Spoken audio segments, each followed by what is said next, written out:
Okay, hello and welcome to the Natural Capital Initiative's panel discussion on natural capital priorities for coping with change.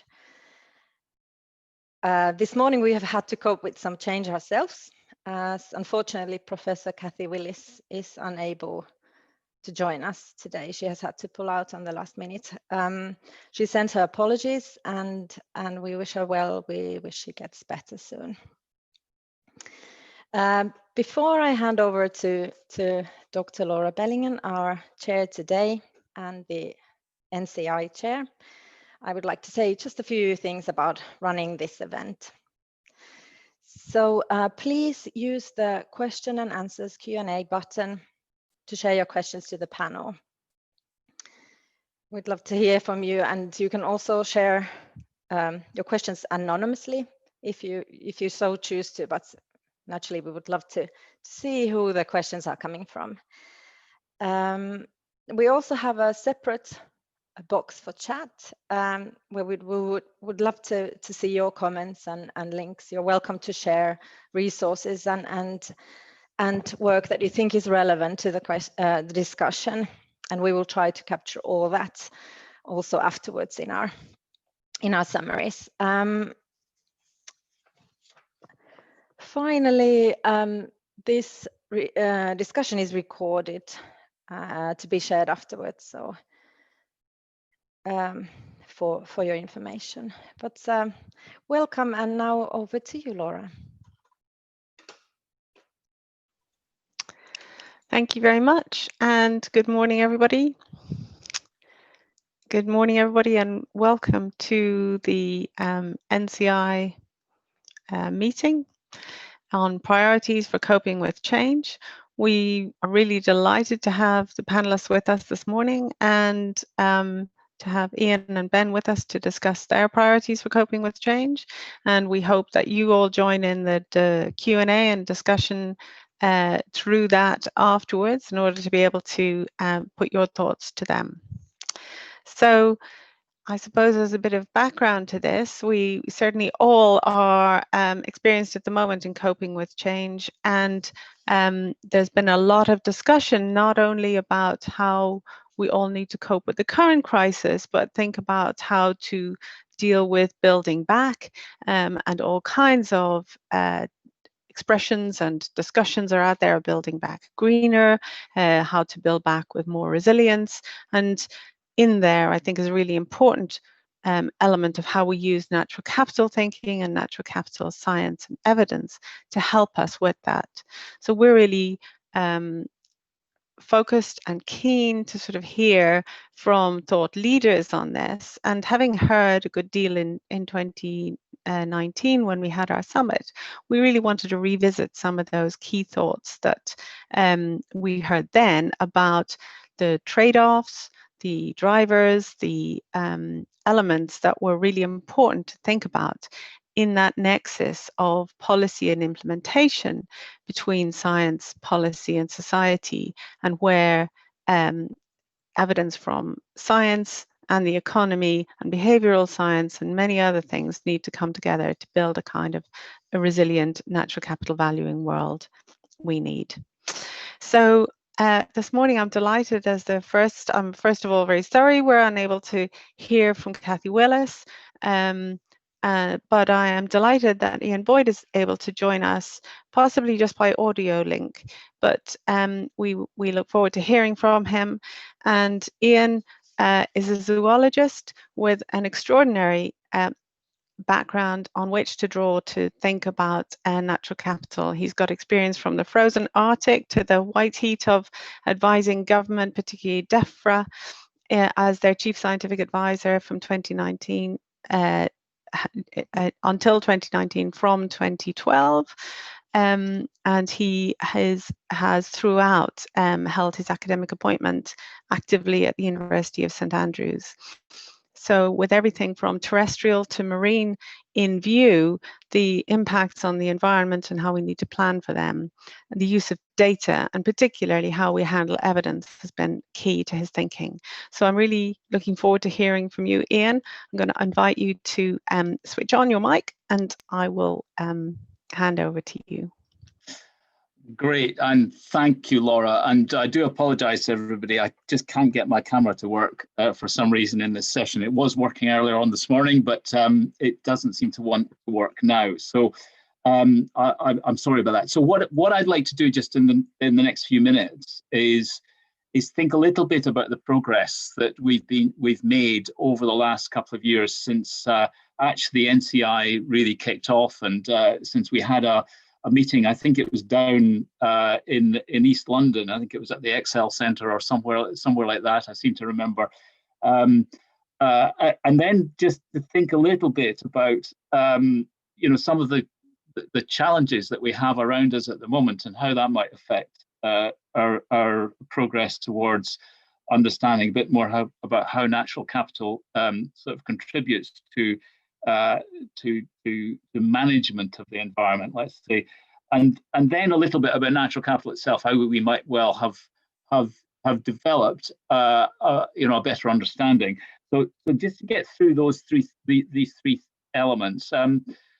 First of all, on progress, we've got the Dasgupta review, which many people will be aware of, which was set up by the Treasury, and Partha Dasgupta at Cambridge University is carrying out this review of the valuing of biodiversity.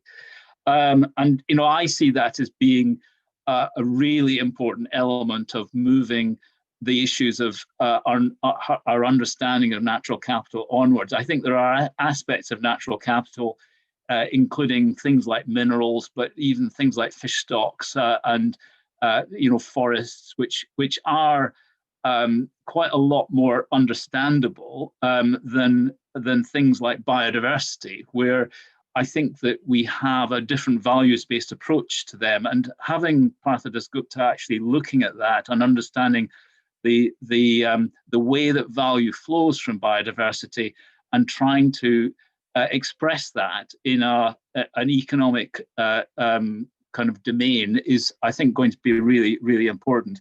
And at the same time, the Royal Society has kicked off an initiative to complement Partha Dasgupta's report, which and I've been on the advisory committee of that, which I think is going to be reporting quite soon.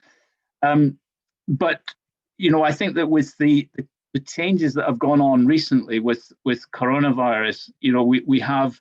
I think we've got both opportunity and risk associated with how we manage the environment, associated with what's been happening. Because I think in terms of opportunities, the attitudes that people have and the outlooks they have will have changed. We are much more aware now of our vulnerabilities. I think we'll see a lot more conservatism as a result of what we've been experiencing. And what's more, that will affect us not just for the short term, it will affect us for a very long time, for a generation, actually. So it'll have all sorts of impacts that I think are quite difficult to predict, but many might be quite positive across the political, social, and cultural spectrum, in the sense that people are much more aware of those vulnerabilities, one of which, of course, is about environmental impacts, because many of the kind of risks that we face come from that direction. A slightly negative side to it is that, I think there's very understandably a wish just to get back to normal, and it could be that having taken a very large economic hit, that we invest less in, let's say, greening our economy than we would have otherwise. But that's something that's still to be decided, and certainly politically, I don't see lack of political commitment to greening the economy. And then in terms of progress, we've also got the net zero challenge, and of course that is in a sense a driver for natural capital accumulation, especially since we want to be able to store carbon, and carbon is beginning to be seen as a capital resource. It's a resource that we've been exploiting for a very long time, but it's also one that we obviously need to start to store, because we are not going to get to net zero unless we actually store carbon. I think one of the biggest issues that we're still going to face is resource consumption. It's still rising, and resources are not infinite. And even if you're part of the grouping, you align with the economic thinking that actually resources are effectively unlimited, the waste that's produced from those resources, resource use is not unlimited in terms of the planet's capacity to absorb it. And what we see in terms of greenhouse gas production is all symptomatic of that. So, I think that since we last met, I don't think there's been much of a deceleration in resource consumption, and it's something that we need to keep an eye on. I think finally, just looking at natural capital again, I think that we still suffer slightly from a definition problem with natural capital. I think natural capital tends to be something that people speak about a lot, but I don't think people are often speaking about exactly the same thing a lot of the time. So in the end, measurement is going to be really important, because we all, at the end of the day, have to be speaking the same language. We have to be using the same currencies. And if we don't, then we are going to get ourselves into some trouble. I would say, though, that the lack of definition sometimes can be advantageous, because it creates ambiguity, which allows people who perhaps would otherwise disagree with each other to feel as if they're agreeing with each other and move along in approximately the same direction. So it's not that it doesn't have utility in terms of lack of definition, but it's something that at the end of the day we do need to need to deal with. And out of measurement comes accountancy, and we do need to have good accountancy measures for natural capital. I think that they are probably getting better. They are getting better and better, but if we don't account for it, then we will have difficulties. However, I'll finish by just saying that I think that we have a bit of a dilemma with the whole issue of natural capital, in that what we're trying to do is align something that we value in nature with a very utilitarian view of the world, a very utilitarian and consequentialist kind of philosophy, which is about neoclassical economic accountancy, and so we're trying to monetize essentially. And I think we will always, as a species, have this problem, this intellectual problem, which is a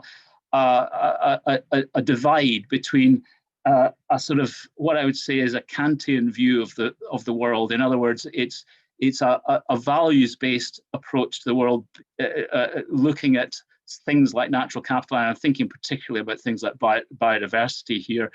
Through the lens of something which is just good, and putting a value on it is going to be extraordinarily difficult, because people will see that in very different sorts of ways. And I don't think that however much we review it through the reviews like Dasgupta is producing, we are going to ever disengage that debate about valuation of natural capital, and particularly things like biodiversity, natural capital, in the future. And it's always going to be a point of contention, because people will value things differently. Laura, with that, I'll stop, and I hope what I've said has been a stimulus for thought. Thank you. Thank you very much. Absolutely loads of stimulus for thought, and really hitting a lot of topics that I hope we'll be getting questions through from the audience to look at later, and to have a chance to discuss between yourself and Ben. So I'm delighted to move on to introduce Ben Coombs, who is joining us from PwC, and he's their Assistant Director and a senior economist there in the Innovation and Sustainability team, where he's leading on sustainability and climate change. He's also involved with the initiatives with the World Economic Forum, looking at the fourth industrial revolution and what that's going to bring to management of Earth assets, and working with a number of other very exciting projects, particularly thinking about areas where artificial intelligence and use of digital technologies are going to make a difference. So he had some very stimulating and promising but also challenging messages for us in 2019 about the potential of blockchain valuation processes and the use of AI in thinking about how we manage natural capital. And I'm really looking forward to hearing an update and stimulus from you this morning, Ben. So I'm going to switch off and hand over to you. Well, thanks very much, Laura, and thanks very much for the invitation. And you know, to those of you who were there in the Crystal that reasonably sunny day in, I think it was May 2019, you know, nice to see you all virtually again, and how the world has changed. I thought, obviously, for those of you who weren't there, I thought I'd start with my summary messages from that meeting, which were that, you know, traditional policy and market responses have not been enough. I mean, the planetary boundaries, the planetary problems we've got are exacerbating. I've worked particularly in climate change, but obviously across biodiversity and the natural world and the species extinction. You know, those problems aren't getting away. In many ways, they are getting worse. So what we're seeing from traditional policy and market responses has so far been inadequate. And obviously, we need to change those policy and market responses. But I would argue we're also going to need technology. And that was my second main point, which was to say, look, technologies here can really show us a way to do things differently. We've got emerging technologies, AI, blockchain, advanced sensors, drones that can help us do things in ways that we potentially couldn't imagine before. And that those ways of the two things for AI in particular around discovery and optimization can really help what we're doing. And so we did a study with Microsoft that I mentioned, where we studied the agriculture, energy, water and transport sectors, looking out to 2030, using sort of 12 key AI levers within those sectors, so sort of 3 or 4 levers per sector, and showed that those using AI in those sectors alone could increase global GDP by 4% by 2030, reduce global greenhouse gas emissions by 4% by 2030, and create 30 million jobs. So we're seeing already lots of use cases, was my third message, around, you know, biodiversity conservation. There are various programs going on. There's AI for Good with the UN that you can tap into, and they've got a whole database of use cases if you're interested in that. Microsoft have got their AI for Earth program, which is one of the reasons we did that study, was to say, well, look, you've got this grant program for various people doing different things, from the Chesapeake Conservancy to various other companies out there doing things, Farm Beats and others. What does this all add up to if we actually manage to scale this globally and had an impact?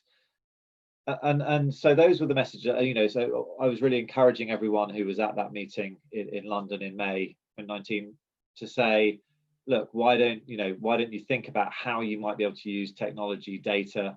I mentioned, I think as well, Google and Global Forest Watch and Global Fishing Watch, and what they were doing in terms of trying to create a global platform for that type of information that all people could use, and you know, track ships, track marine life and those types of things using satellites.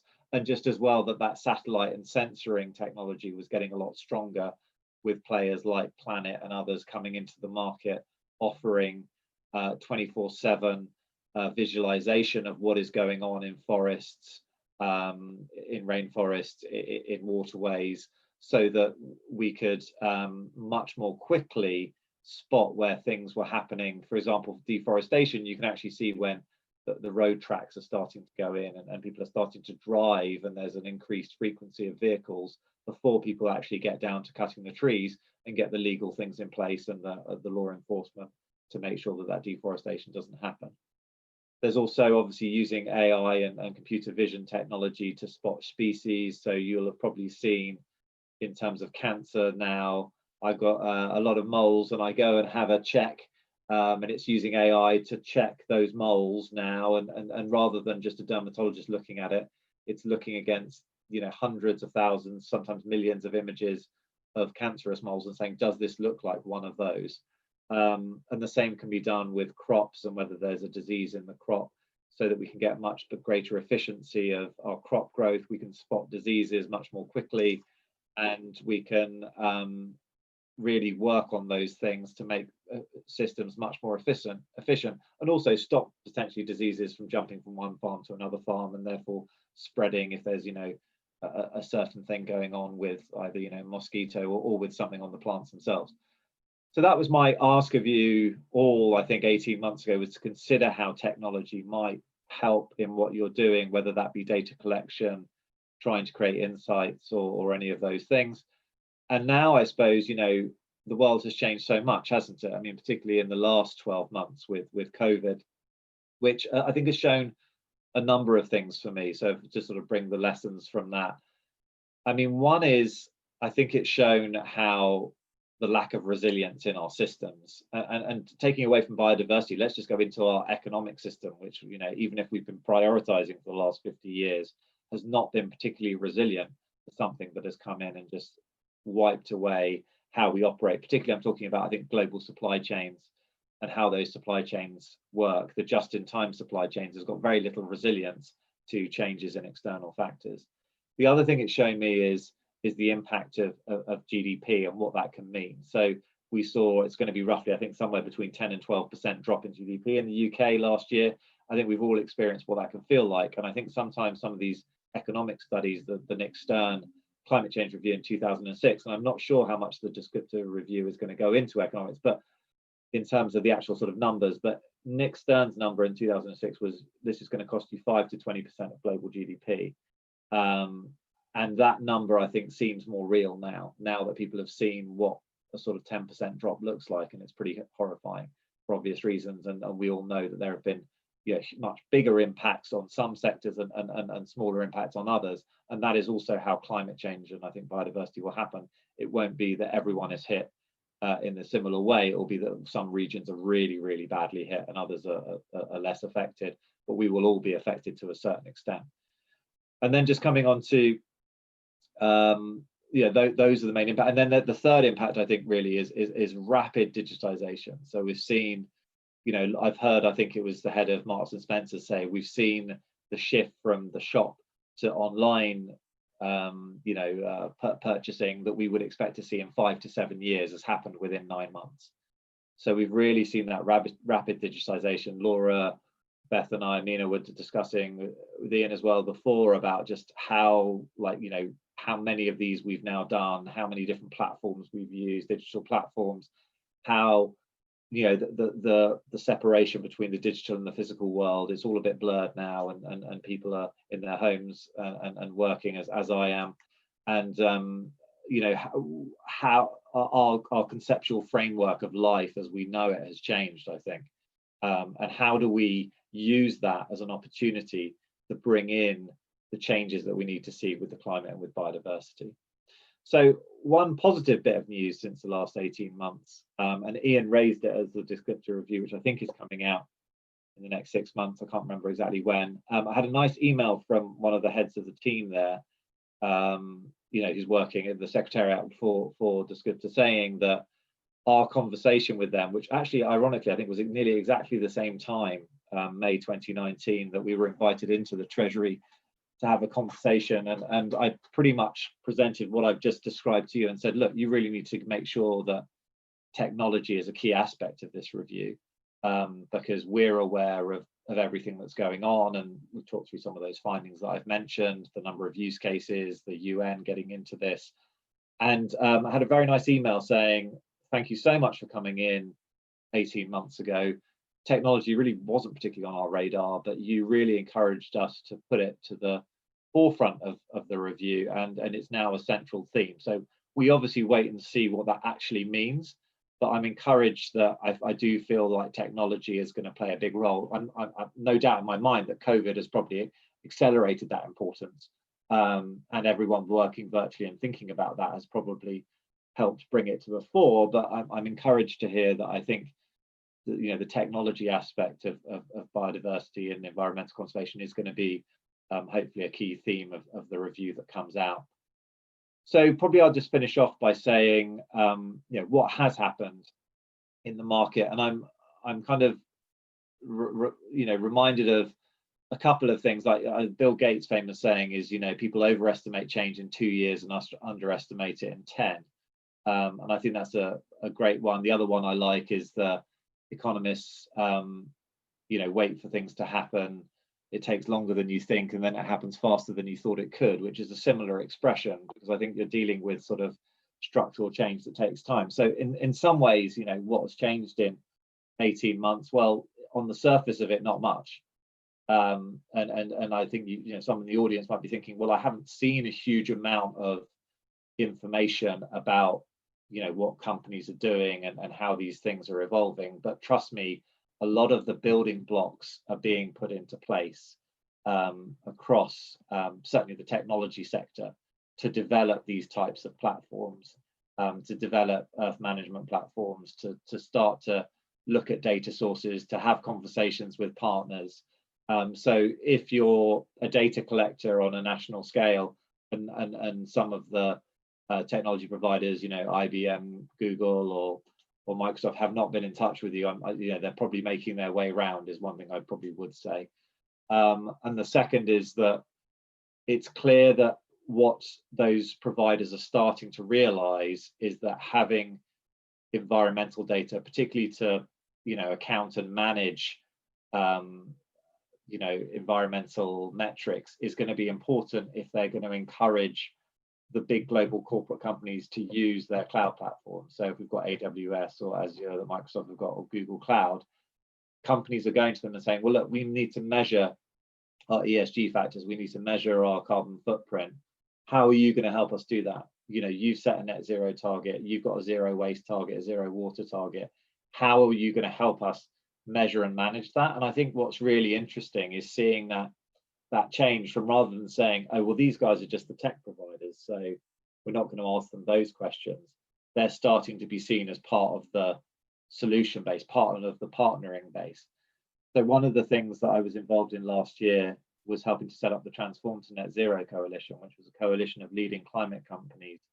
So companies that are leaders on climate already. So we've got, Unilever, Maersk, who are making big strides, Natura, who own Body Shop in South America, Nike, Starbucks, some of these bigger companies who have really said we're going to go and do this in a big way. Danone's another one, and say to themselves, we don't have all the answers ourselves, we need to work together, we need to partner. And so I think that's another big change that we've seen in the last 18 months, is companies realizing they can't do this on their own because they've got supply chains and value chains. And I think it's that supply chain and value chain point in emissions terms, the sort of scope 3 emissions, that has really led to a realization that you need to consider all aspects of physical risk, biodiversity in your modeling, in your approach, so that you make sure you get the best outcome across those. And I am aware, I mean, Ian kind of raised that point about, if we're going to get to net zero, we are going to need some sort of natural climate solutions, afforestation, all of these types of things that are going on, carbon capture and storage of some sort in there as well. And I do think there, and the biofuels debate has sort of gone away for a while, but is that going to come back in, particularly for aviation? And I haven't seen a huge amount of progress on second or third generation biofuels, but perhaps that's happening in the lab and will come to light in the next few years. But certainly, I think there is a lot going on. I'm very happy to field questions. I'll try to give you a broad brush situation, but I think that the last thing I was going to say about the sort of carbon capture and storage, natural capital, biofuels, is there's still that pull on the land resource and land use, and how we use our land, how do we prioritize our land, how do we get the best outcomes for that resource that is sustainable longer term, that meets our needs. And I think there are going to be competing resources, food, carbon sequestration, and all of these other different things, trying to keep a number of species or reinvigorate the number of species in certain areas as well. So I think it's going to be quite messy, and some of those trade-offs aren't necessarily clear. So it's going to be very interesting to see, I think, what the descriptive review says, because I'm hoping it's going to highlight some of those tensions as well with other of the sustainable development goals that we're all seeking to achieve. So I'll probably leave it there, Laura, but very happy to field questions, and I hope that was of some use. That was really super. Thank you very much, Ben. And I'm going to invite you and Ian to both join back into the conversation with your mics on, so that we can all chat through some of the points that you've raised and some of the many questions that are coming through in the Q&A. I've got the task of trying to keep up with the Q&A, so I'm going to encourage the audience who've been putting in some fantastic questions from some really great participants to also, where you see similarities or where you see some overlap in the questions of others, do give them a thumbs up signal as well, because it helps to just bump up those questions in the sort of timeline that have got the key that are going to be of interest to many people in the audience. So there were, I'm not going to try and sort of summarize back the many points that you and that you've both brought, but I think there were some really important things there, themes that I'm seeing coming through, and that we'll come back to, particularly around vulnerabilities, about the route to net zero, critically, I think about how we're measuring things and the connections between biodiversity considerations and others, and definitely an awful lot about how technology is going to play a part in it. And also, I think imagination, which is a really big part of how these things play out in the public. Just what people can see is maybe what they can respond to. But I just want to start with a perhaps a closer to home question that had come through in advance about whether or not policymakers are really using natural capital evidence, particularly in the sort of across local government and in government closer to home. Do you think that the natural capital evidence is being taken seriously and into decision making, proximate decisions, as opposed to very high level policy? If anybody wants to have a go at that. Do you want me to have a go at it, Laura?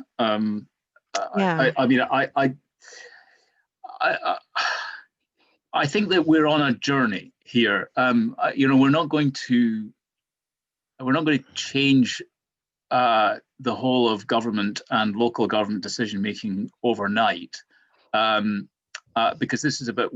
It's not just about process. It's about winning hearts and minds as well, and it's about ensuring that people who have been actually culturally embedded in a decision-making process that has used certain information flows in the past actually transition to using a whole different set of information flows, or not a whole different set, but certainly additional information flows. And that's actually hard. It's hard personally, because I think that we find that difficult at a personal level. And I think if you translate the personal decision-making process about environmental trade-offs, which include natural capital, into a larger scale within local communities, local government, and national governments, you can see that actually it magnifies up to being quite a big transition that people have to go through. I'm optimistic that those changes are happening. Are they happening fast enough? No, obviously they're not. I'll get on my hobby horse slightly and say that I think that government, I think national government needs to lead on this, both at the devolved administration level, but actually at the UK national level as well. I think it needs to restructure itself to be more capable of running a kind of, if you like, a natural capital thread through all of its decision making. You could call it mainstreaming. that in terms of its decision making, but that will not happen in government, and I think it won't happen in local government unless there is some enforcement process within government. So that means, you know, a minister in charge of it, or a departmental structure that makes sure that it actually happens. If we just continue kind of the way that we are with the decision-making structures and processes that we've always lived with, I think the transition is going to take quite a long time. But having said that, you know, if we want to make those transitions, we do need the materials to be able to make the right decisions. And I don't think we yet have those materials. And it comes back to what Ben said about technology. It's what I said about measurement. And it's about distributing that information in such a format that it means something to people in their individual decision-making processes. And I'll just finish by illustrating that by the fact that, you know, when I go into a shop to buy, let's say, fruit and vegetables, I have absolutely no idea what the embedded carbon is in the different choices I have in front of me. I have absolutely no idea what the embedded water is or the natural capital cost associated with each of these. I want to know that, but can I get that information? No, I can't. And we need to be able to deliver that information to people at the individual level, but also at the collective level in government, local government and national government. Yeah, brilliant. Thank you. Just to add to that, I mean, a couple of thoughts from me. I mean, one is around the descriptor review. I mean, I know Ian's mentioned it. I've mentioned it a couple of times. I think the reason I've mentioned it is because I saw firsthand what the Stern review did for climate change. I was there, and it changed everything. And no one read the report. Everyone knew the key finding, which was it was going to cost us 1 to 5% of GDP to do something, and it was cost us 5 to 20% of GDP to not do something. So everyone knew the headline, but it just percolated around government and made people start to think about how do we get this embedded. So I think don't underestimate not just what the report does as the whatever it comes to the tone that it comes out, it's the influence on putting a marker in the sand saying we're taking this seriously. This is now an issue, and the fact it's run from the Treasury is very important. For having worked in government, that is where the control lies. So the fact that the Stern review was from the Treasury was also very important. It wasn't a DECL review or a BEIS review or a DEC review at the time, whatever. So I think look at the signals for that, of how that's percolating across, and I mean that from sort of national government through to local government. The other thing I take encouragement from, which was someone was questioning Boris Johnson the other day because he mentioned biodiversity in a conversation about COP26. And someone pointed out that COP26 wasn't about biodiversity and that there was the big, 5-year, 10-year conference in China. I know it got pushed back. Is it being held this year? Sorry, I don't follow this as closely. But, I know these all things are a bit like the Olympics. Is it going to go ahead or not? But just the fact that he mentioned biodiversity alongside climate, I took as a positive, actually. And I thought, yeah, it was fair for the journalist to say, you do realise this isn't about biodiversity. But I do think, in a way, that's encouraging that the government is starting to see these two issues intertwined. I saw the comment, just to answer the question about net zero taking priority over everything else. Yeah, I think that is a risk. I do think that is a risk, because what we've got with net zero and climate change is the Climate Change Act, which specifies what the government has to do. The government is held to account through the Committee on Climate Change, where I used to work, and can hold Parliament to account. So there is an actual mechanism, and there were rumours of the CCC. I was there in 2010 being abolished when there was that sort of bonfire of the Quangos, but they couldn't because there was a Climate Change Act. Well, they could have changed the Act, but it would have been quite a big statement to say we're going to change our Climate Change Act. So does there need to be some sort of Biodiversity Act and biodiversity body? I think the answer is probably yes. I wonder whether that will be one of the recommendations, that this needs to be treated as seriously as climate. So while I think there is a danger that at the moment it's definitely a bigger priority, but I don't think that will necessarily remain the case. And I think that all of us I work tangentially on these issues, but all of us have got a stake in making sure there's a balance, because as I mentioned, there are trade-offs with how land is used and for what purpose and for what objective. So we need to make sure that, and it kind of picks up on the GDP point, that, don't get me wrong, I don't think GDP is a perfect metric by any means, but I think we can all tell that last year felt bad in a number of ways, and GDP went down. Whether it's 5, 10 or 15% is pretty irrelevant in some ways, but it's just, it does give a measure of activity. I'm not saying it's the right measure for measuring biodiversity and climate, clearly not, but it does give you some sense of what's going on in your economy. Of course, there are, and I'm really pleased that the World Economic Forum and others are working on a broader suite of metrics, and those are needed. And you know, Kuznetsov invented GDP. It was no way supposed to measure welfare. That wasn't the idea. It was just trying to give you an idea of industrial activity in your economy. Brilliant, thank you. Really interesting as well to see in the Q&A how, you know, I think you're picking up some of the threads through the Q&A that many of these things are coming through. And I just want to pick up because a number of people are sort of upvoting it, or I can see how it moves through the questions, that actually this whole thing of flow and value flow, and thinking about all the different elements that we need to bring into that. So the biodiversity versus the environment more broadly has been brought up in questions and in your talks. And you know, whether hopefully COP15 will feed into COP26 in some kind of meaningful way, you know, and all will happen. And how do we get government to take those into account? I think the risk of single metrics keeps coming through in what people are worrying about, and everybody's embracing the idea of net zero, and we discussed the potential value of carbon becoming an asset that people are going to accumulate.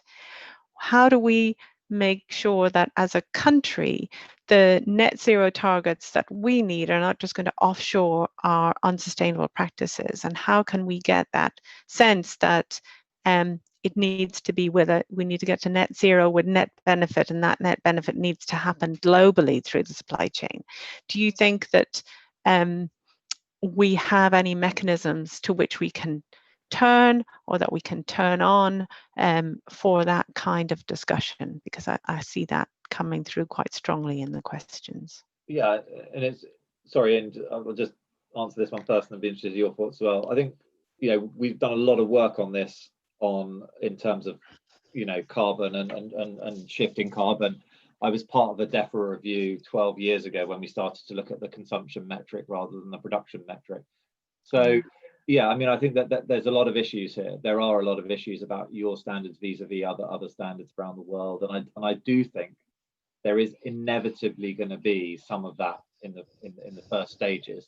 The question I've really got is what implementation or what measures have you got in place to ensure that doesn't happen over the medium to longer term? So in terms of carbon, people have looked at carbon border adjustments, where you say, well, there's going to be a tariff because you have no environmental practices and we have some. So this is part of the debate, being frank, behind some of the Brexit work. It's kind of like if we have lower environmental standards. So I think there is a lot that can be done there that needs to be thought through quite carefully.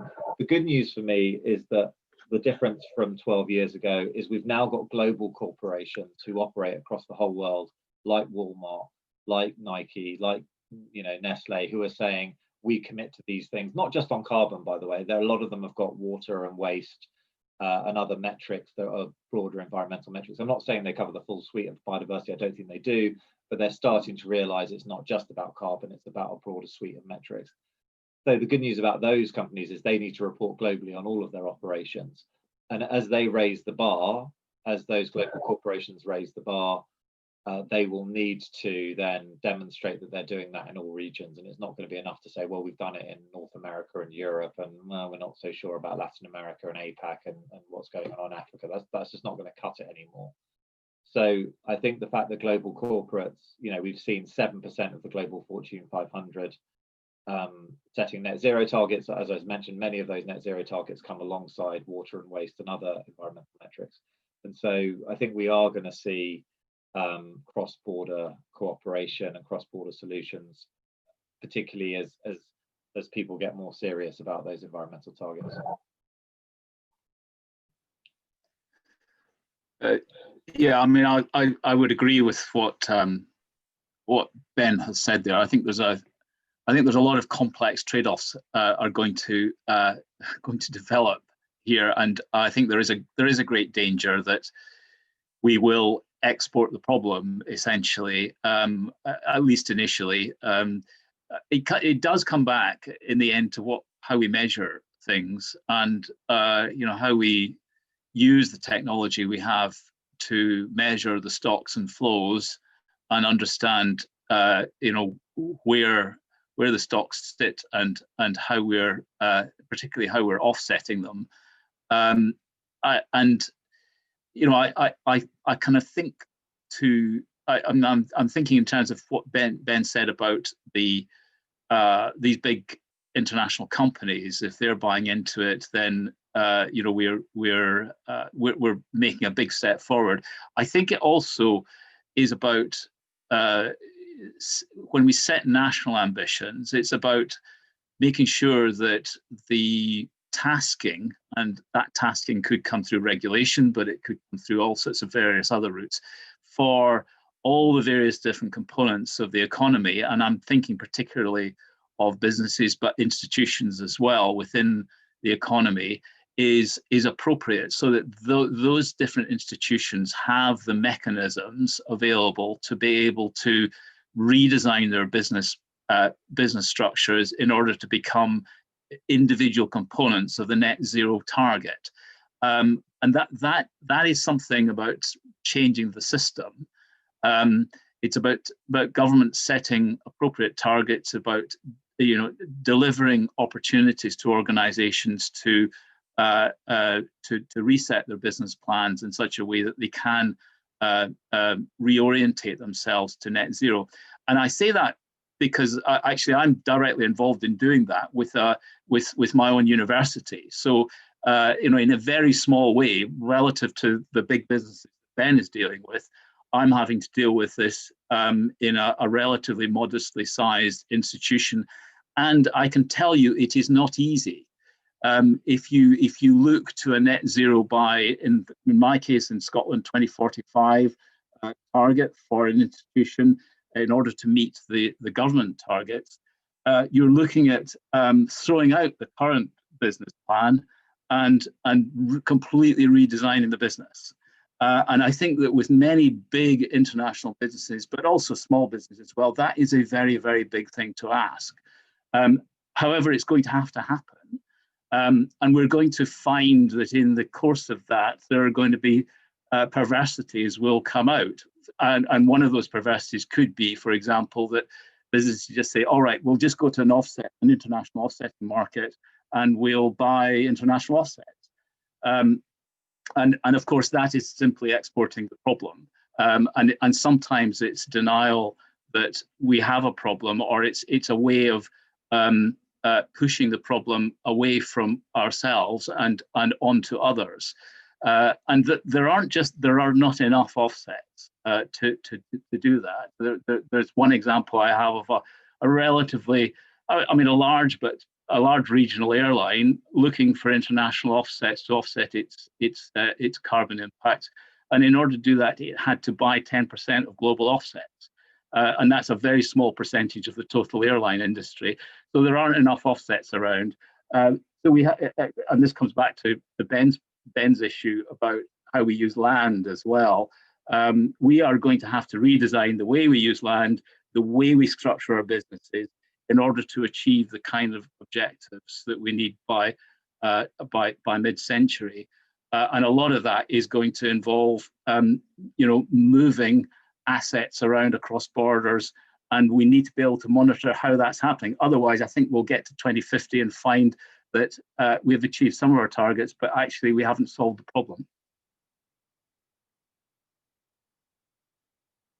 Thank you. Sobering thoughts, and there's also some comments coming through of the questions, thinking about the way science evidence is being used and the kind of push, I suppose, from the science community who are seeing these problems emerging as to the relatively narrow base of metrics that are sort of developing for looking at things, at least those that are in sort of common use. And it's those things that are in common use that small institutions as well as big institutions may be looking at. Bigger ones may be in a better position to have a more diverse set on which to look at. So thinking about natural capital, there's a couple of suggestions about, should we be looking at cost benefit rather than finance? Should we be looking at national, sort of ecosystem limits rather than looking to trade some of the things that we're looking at? And generally, I suppose, a question about metrics. What metrics do you see as coming through that are potentially going to be useful in some of the more complicated decisions, and particularly ones that might be useful in balancing across issues like trade and biodiversity and transport, as you mentioned? Big question. But what do you think are the promising metrics that are out there? Ben, I think you're in a better position to answer that than I am, but I'm happy to have a go at it. But why don't you have a go first? Sure. I mean, I'm not going to start listing off individual metrics, but I totally agree with the point that you get what you measure, and if those metrics are not part of the impact analysis that you're doing, then you're going to leave it out. So I was in government where we managed to get the impact on CO2 into the cost benefit analysis Treasury Blue Book or whatever it's called, so that carbon, if you created a whatever project you had to show what the carbon impact or the GHG impact would be. So that was a start, and that was 12 years ago. Again, did that mean that anything with a high GHG impact didn't get chosen? And the answer is probably no, but it became part of the metrics, the dashboard of metrics that a minister would at least see. And I think obviously in those 10 years since I've left government, things have changed a lot, and the public pressure and the shareholder pressure and all of those other things have changed. So I would expect there to be much more scrutiny. So we definitely need some sort of metrics within public sector cost benefit analysis to say, what is the impact on biodiversity? And I appreciate that someone's going to tell me, well, there could be 55 impacts on biodiversity, but we probably do need to boil it down to 2 or 3 things that give you at least an indication that this is good or this is bad, an indication of the scale of how good or bad it is, so that's part of that conversation. And I'm really hoping that, and this is why it's so important that the Treasury is doing the prescriptive review, because they will be thinking along these lines. They will be thinking, and as I mentioned, the Stern Review was in 2006, and it was by about 2008, 2009 that we managed to sort of get the guidance in. And I would hope things would be quicker in a cycle like this. So, I'm sure they're starting to think about that, like, what are the metrics? So I would sort of watch this space for what they're saying about what do we need to measure. But I would just caution that they're not going to come out with something that covers 100% of biodiversity. If I were them, I'd be trying to come up with the 3 to 5 things that cover 80% of the issue and give you those sort of warning signs, so that it's part of a bigger mix of metrics that you're looking at. In the same way that we shouldn't just look at GDP, clearly we should be looking at a suite of half a dozen indicators to tell us what's going on. And just to go back to that point, I mean, I think some of the issues, some of the reasons that everything has fallen on a complaint about GDP is because some people aren't looking at the other metrics. Now, the income inequality does not have to be a driver of higher GDP. There are countries who have managed to have higher GDP and not drive their income inequality wider. So really, the metric for looking at income inequality is income inequality. So there is a bit about horses for courses as well. Like, if we're using metrics in the wrong way, because I do think some of the complaints about GDP aren't justified in terms of I'm not talking about environmental or biodiversity, but income inequality is not a GDP issue. It's an issue about how you run your tax policy and how you look at how you're going to redistribute within society. So I do think there is an element of that as well, that we always look at one thing and say, well, this isn't working, but it's like we need a suite of metrics but we also need accountability for those metrics and to make sure that they drive the right outcomes that we're seeking to achieve. And as we don't really, no one really looks at inefficient inequality metrics. It's not a matter of public debate. I've never been to a dinner party and someone said, have you looked at our Gini coefficient? Whereas maybe that should be, maybe that should be part of the debate. If that was one thing that we were optimizing in public policy, you'd have a much different outcome of what people thought in general about some of the other metrics. So I do think that we need to have an honest conversation about what we're measuring and why we're measuring it, and why failings might be happening for certain reasons, and they're not always obvious. So I'll add only slightly to that, because I think what Ben has said is absolutely spot on. And to his point about GDP, I think the problem is not GDP as a metric. It is what it is. It's the way we use it, and we need to use a much broader set of metrics. What I hope that the Dasgupta review will come up with something, and I agree completely with Ben that it's excellent that it's been stimulated and sponsored by the Treasury. I think from my perspective, we are in danger of creating another metric like GDP, which is kind of a rabbit in the headlights kind of metric, which is carbon. And we're set on a course for net zero carbon, but actually we do need to see that as a broad proxy for a whole load of other things as well. We can't just measure carbon and get to net zero carbon, because actually I think that's achievable. But I think that, as I said before, we could get to 2050 and find that we've achieved net zero carbon, but actually we've just moved the problem somewhere else. And I think we will move the problem somewhere else if we're not very careful about it. So I think metrics about resource consumption are important, but I also think that metrics around land use are really important, because essentially globally we're in a big trade-off between food production and biodiversity. If we want the food that we all want at the prices we want, we need land to produce it. We consume, by consuming food, we consume land essentially, and we consume some of the minerals within that land which have to be replaced, and the nutrients and all the other things. I'm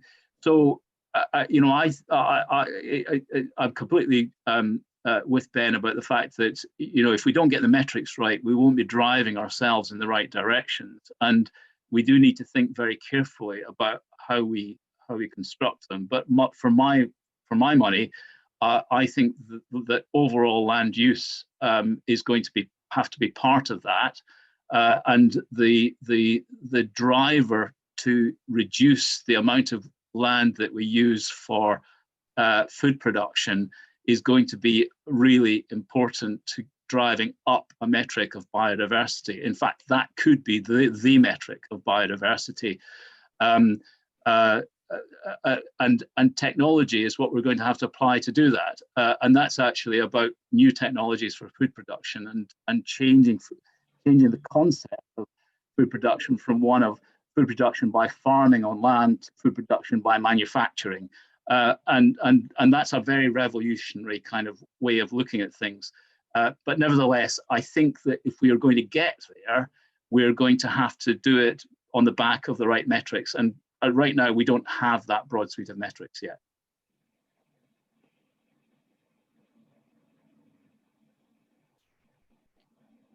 You're on, yeah. Yeah. It's you don't achieve Zoom bingo if you don't have an unmute if you don't have an unmute moment. So I think that probably covered, but it would be useful just to think about some of the metrics that we need in there. About, for example, a question that came up in advance of the meeting also was about whether land managers, and this comes back to sort of the land management issue, how can we recommend to them that they derive revenue from ecosystem services other than the sort of classic production ones of food and timber, and think more about natural flood management. And I suppose if I can add something in there, it's about thinking about avoided costs, I suppose, is part of natural flood management. And do this in simple ways in order to target the sort of agri-environment and private investment funding that's going to need to be driven in terms of land use. This particularly came through from Scotland, from that point of view. But I wondered if you wanted to bring it back, maybe the conversation a little bit to sort of land use and different metrics for land use that we could think about. Well, Laura, I wouldn't mind answering the incentives part of that, because I think this is where technology can really help. Because at the moment, what wouldn't work is a situation where you say to landowners, can all landowners do X or do Y or do Z?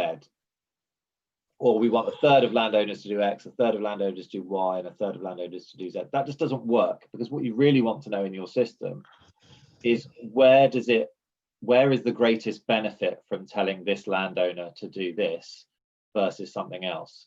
And so you want to look at those marginal instances where you say to someone, actually, we are willing to pay you quite a lot of money because you're right on this watershed and it really matters. And this is where I think technology can play a huge role in terms of the satellite imagery and the computer vision analytics of mapping entire basins, water basins, and then saying, hang on, what is the benefit, using digital twins, and which a digital twin is like a model of what the physical world shows, and changing some of the metrics and seeing where you get most benefit. And it may be that you then just say to one farmer, or what, you are so valuable to this watershed, we're going to pay you X, Y, or Z for this, but not every single farmer in that whole area, because it doesn't necessarily need that.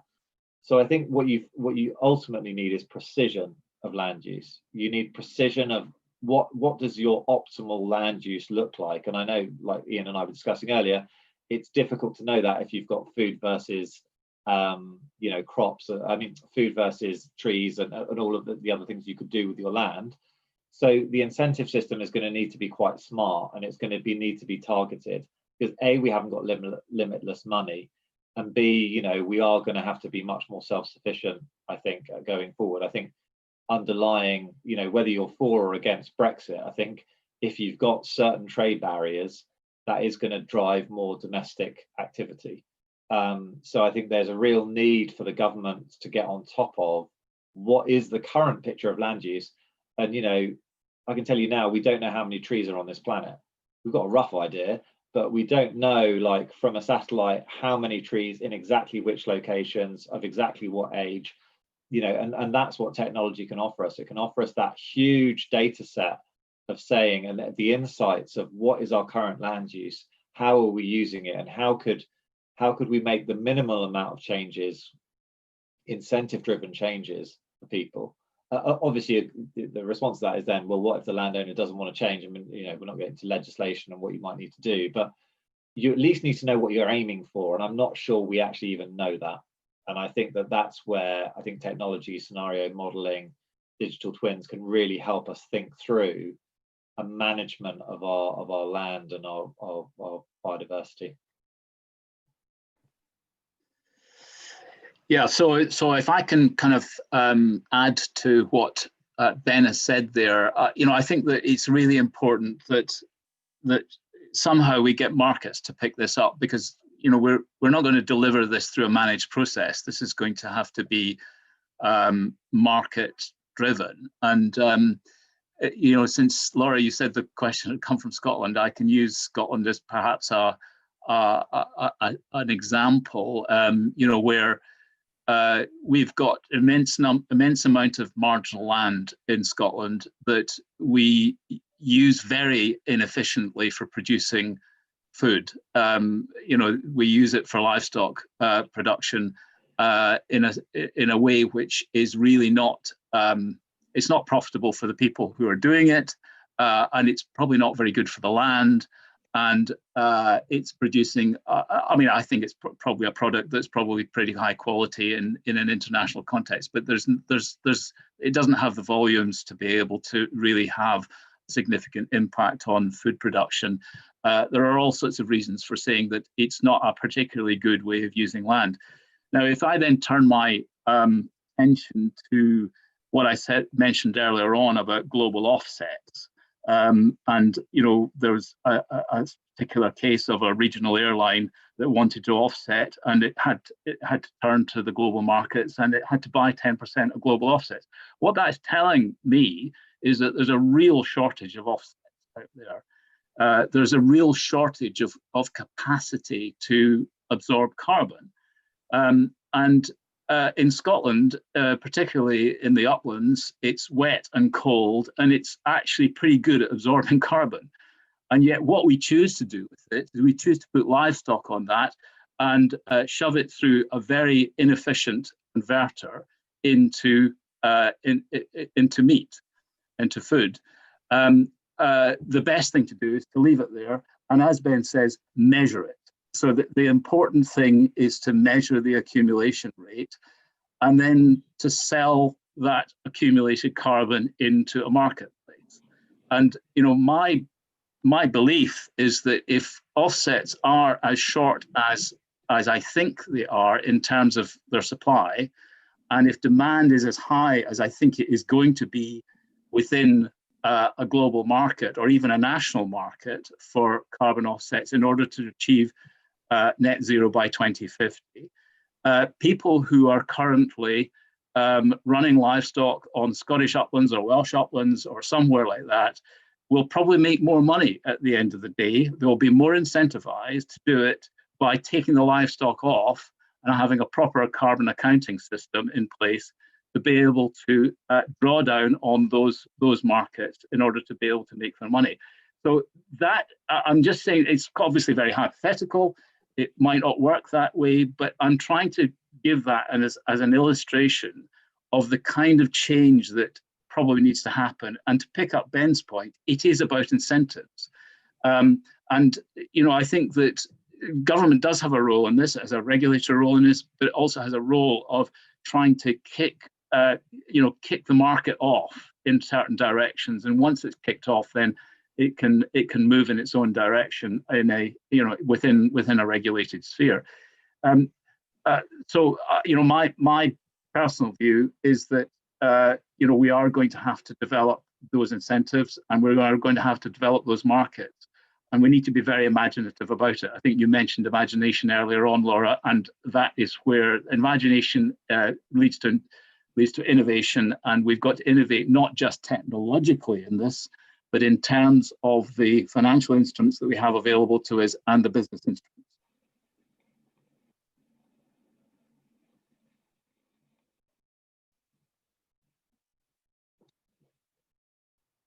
You're muted, Laura. Sorry, there are so many fantastic questions and discussions going on in the Q&A that I'm very conscious I'm not going to be doing them all justice in trying to do some grouping. But I know that in some of the twinning, some of the modeling, and inevitably in some of the sort of discussions and I guess the decisions that will happen along the way to creating incentives and driving markets, I'd like to bring in the sort of decision-making tools that AI might bring. There's been a couple of questions, one about whether or not it was just going to become another market, and another about whether we're ready for the kind of governance dilemmas, I suppose, that it will bring up. How will we be able to bring people with us in the decision-making that AI supports when a great deal of it is rather black box to those using it and can become a little bit unclear, I suppose, as to whether the recommendations that come out from models and the basis on which they're resting. Do you think we've already discussed that there's probably not enough metrics in general use, but are we ready for a more technologically enabled decision-making set that uses maybe more sophisticated metrics going in, but an AI process to take recommendations out that isn't clear? Yeah, well, thanks, Laura. I think that's a really good question, and probably I'll answer this in quite a broad brush way and then maybe focus in. I think the one thing to say about, artificial intelligence models is, you're optimized, like, I know a lot of you on this are scientists, I'm an economist, you're optimizing with respect to something else. And if you haven't got your optimization right of what you're optimizing, and it goes back to, if you optimize your economy just for GDP, you're going to get some pretty perverse outcomes.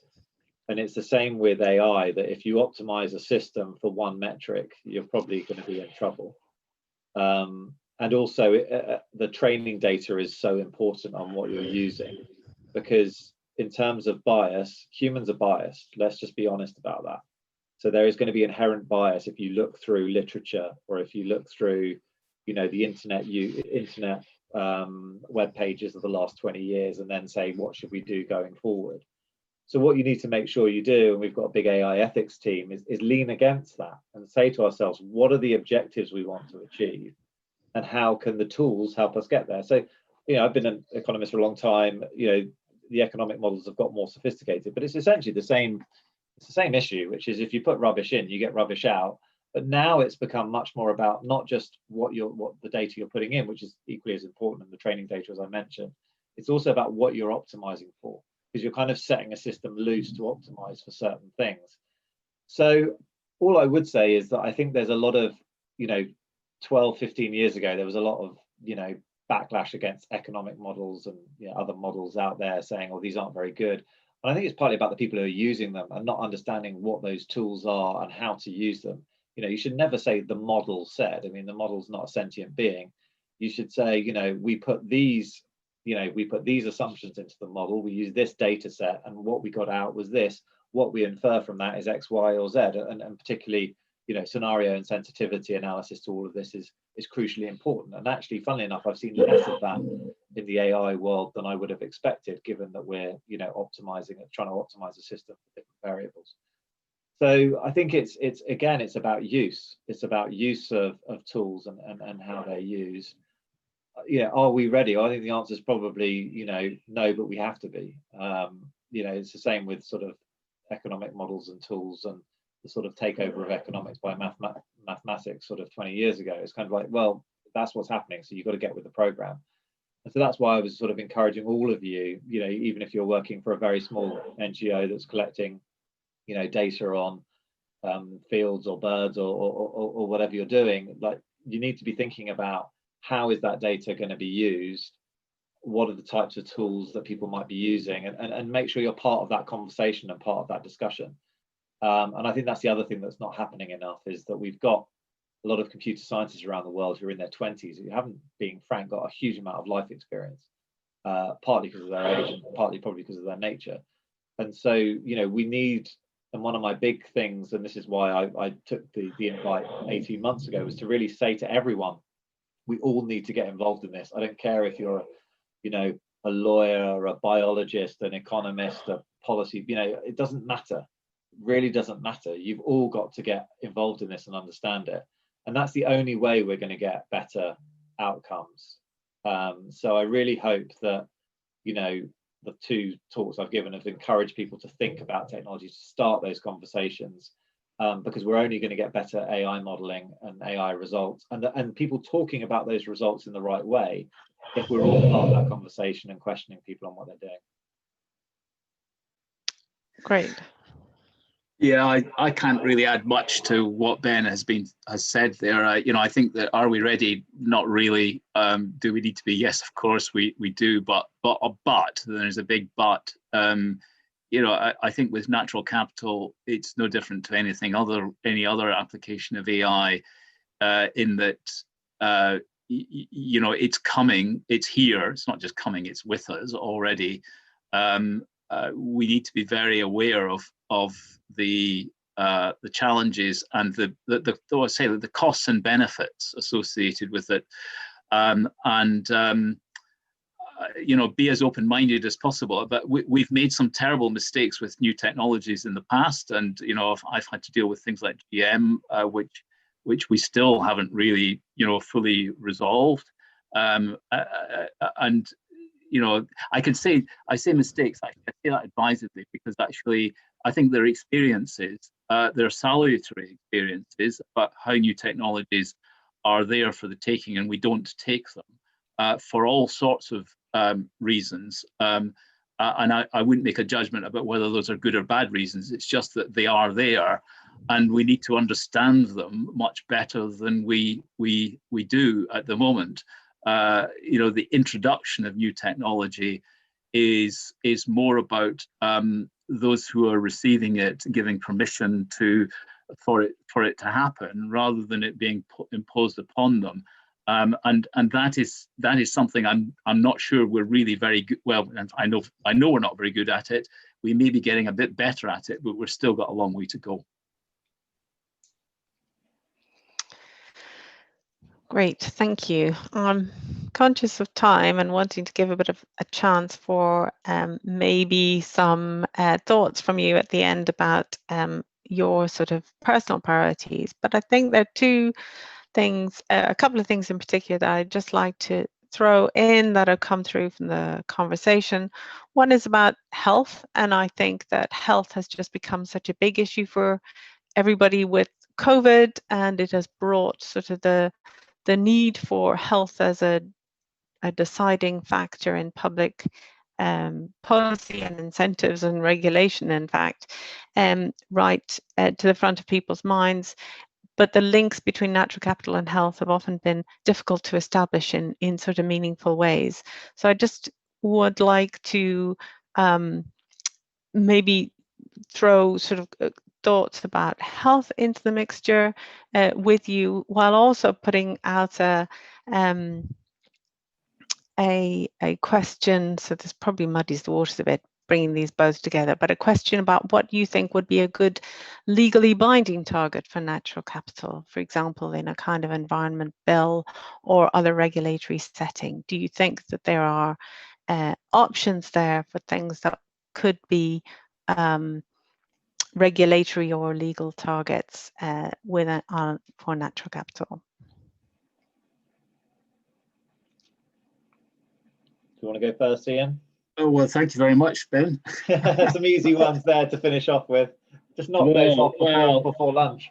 All right, health. Well, I'll deal with health first. You know, whether it's natural capital or the environment, I'm never quite sure what we're dealing with here. Whether we're conflating kind of the whole of the environment with natural capital, or vice versa. And you know, I said this in my introduction, that I think that we've got a definitional issue around natural capital, where I think a lot of people, and actually through this conversation, both Ben and I have been using it in all sorts of different contexts. It's a platform from which to speak about general environmental challenges that we face, and solutions as well. And that's fine, but I think we do need to be, you know, at the end of the day, we do need to understand that, you know, there's something out there that needs to be measured directly. So whether there's a relationship between natural capital and health, and the environment and health is an open question. And but I know there's a relationship between the environment and health, and you know, I can talk about air quality, I can talk about water quality, I can talk about access to green space. All those sorts of things are obviously very, very important for health. The epidemiology of that is really quite complex and actually pretty uncertain. I mean, I think the thing that we can be certain about is that there are relationships, but exactly how those relationships manifest and how strong they are is very variable, depending on everything from who you are through to, you know, where you are and your background and all those sorts of things. So it isn't a simple sort of direct relationship between good environment and good health, but there is a relationship there. And you know, I think that the move towards you know, I can't remember what it's called, but it's environmental prescribing and things like that, is genuinely evidence-based. There's no doubt about that at all. So if that's a natural capital impact on health, then that's fine.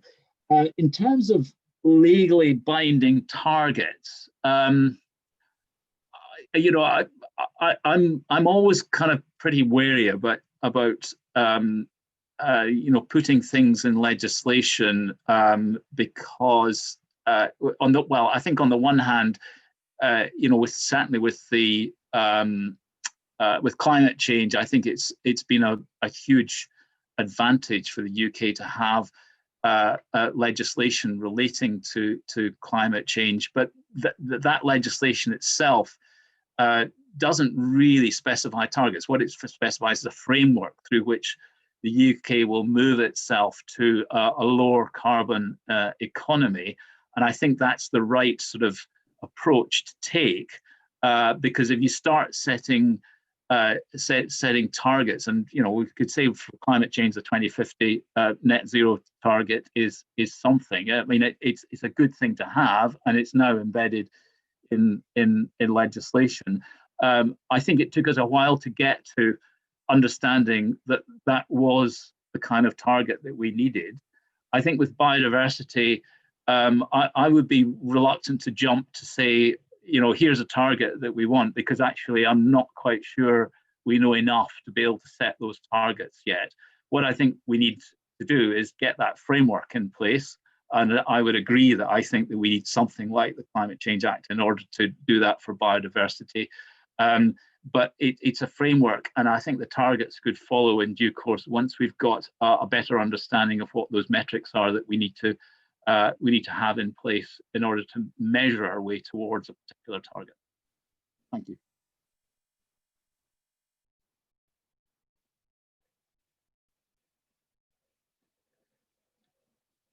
Thanks very much, Ian, for very generously threading together two quite difficult questions into one answer. Ben, I don't know if you've got anything in addition you want to add on either of those. Well, I agreed with everything that Ian said. I think the one thing I would say is just how did we end up, because we were the first people to recommend the 80% target back in 2008. And what we did is we looked at the global ambition at that stage of trying to get to 2 degrees, and then disaggregated that down to what we felt was a reasonable contribution from the UK. And I think something similar would need to happen for biodiversity, where we would, of course, want to do a bottom-up estimate of what we want from the UK, but we would also need to align that with the broader incentives, metrics, and framework that was being developed at the global level, so that we were internationally aligned. And that's quite a tension sometimes between what you're doing at the national level and doing at the global level. But going back to some of those earlier questions around biodiversity leakage as such, you know, that is how we would need to operate. So we work within a framework where if there is a discrepancy between metrics or progress on those metrics, that then you can start to say, well, hang on, you're not meeting your targets, and we're all supposed to be part of this framework. But I also agree with Ian that, you know, the Climate Change Act provides a framework which is useful. The carbon budgets are useful, but legally binding is a term which I think is overused sometimes in terms of just thinking, well, you know, does it provide a useful framework, and can you hold the government to account if they're off track? You can't tell if you're on track if you don't know what you're measuring. And this goes back to sort of like people saying economic forecasting is useless. Well, it's not, because if you say next year we think growth is going to be 2%, and after the first quarter you're at -5, then you know that there's a real issue, because you had some assumptions of what that 2% looked like, and the -5 is telling you that whatever your assumptions are were wrong. Even if your 2% is wrong and it's 3%, that's not the issue of what forecasting is. It's about creating a vision of what the world you think will look like, and then seeing whether it evolves towards that. So I think that's why you need something to say we're going to aim for that, because then you can start talking about being off or on track, and why that is the case, and how do you course correct. Brilliant, thank you very much. And we're getting pretty close to the end of time, and I'm going to not come back to you for more priorities, but just really reflect on what an interesting discussion it's been, and how many threads have come through about the need for metrics to develop further, getting the right ones, getting the communication about them right.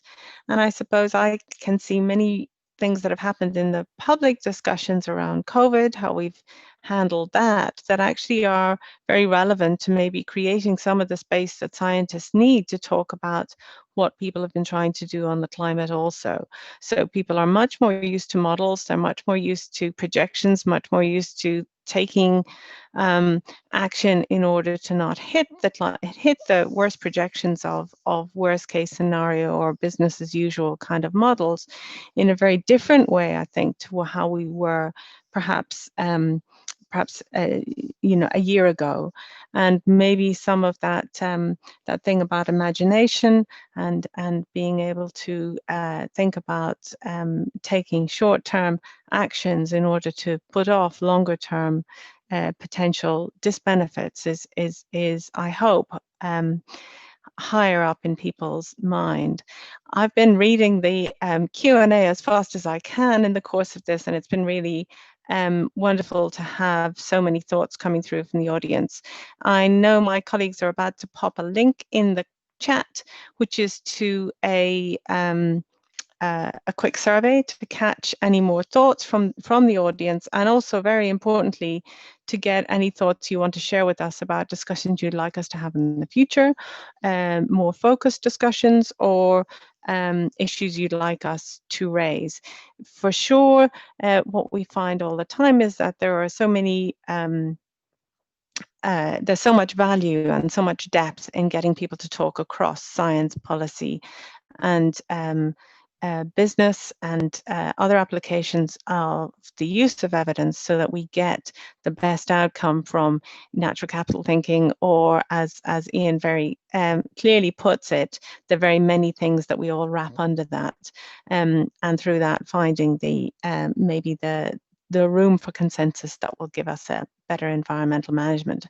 So I just really want to take Chair's privilege to thank Minna for bringing us all together, and Beth, who's been carefully keeping us all digitally working, and thank you and Ben and Ian for joining us this morning, and the audience for a really fascinating discussion. Thank you all, and I wish you all a very good day.